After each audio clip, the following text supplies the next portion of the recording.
आंदोलन से संबंधित जो यूनियन हैं उनको मैंने एक बार नहीं अनेक बार यह कहा है कि कानून को रिपील करने के अतिरिक्त कोई भी प्रस्ताव वो लेकर हमारे पास आए, हम उस प्रस्ताव पर चर्चा करने के लिए तैयार हैं।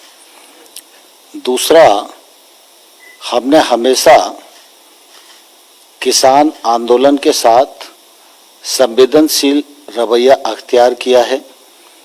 हमेशा किसानों का सम्मान मोदी सरकार के मन में है। लगातार हमारी कोशिश है कि किसान समृद्ध हो, खेती आगे बढ़े, मुनाफे की खेती हो, किसान महंगी फसलों की ओर आकर्षित हो और किसान को सरकार की ओर से अधिकाधिक सुविधाएं दी जा सके। कृषि सुधार कानून भी इसी दिशा में भारत सरकार का एक महत्वपूर्ण कदम है और मैं समझता हूँ समय रहते किसान यूनियन को उसके महत्व को समझना चाहिए। सारा देश उसके महत्व को समझ रहा है और मैं अभी भी आपके माध्यम से उनको ये कहना चाहता हूँ कि कुल मिला के एपीएमसी के विषय को जिस प्रकार से कहा जा रहा था, तो ये इस निर्णय के बाद मैं समझता हूँ इस पर विचार किया जा सकता है और विश्वास भी किया जा सकता है कि एपीएमसी समाप्त नहीं होगी। ऐसा कानून में कोई प्रावधान नहीं है।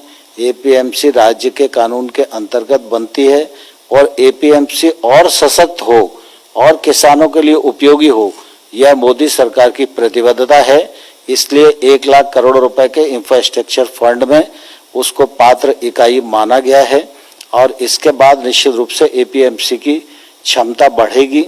यह भी कहा जाता था कि एमएसपी के लिए समस्या जाएगी, तो आप सबने देखा जब से आंदोलन शुरू हुआ है तब से लगातार पैदावार भी बढ़ रही है, लगातार खरीद भी बढ़ रही है और दलहन और तिलहन की भी खरीद बढ़ रही है और जहां के लोग आंदोलन में अधिक हैं वहां के किसानों को हजारों करोड़ रुपया उनके अकाउंट में इस बार एमएसपी पर खरीद करके पेमेंट किया गया है।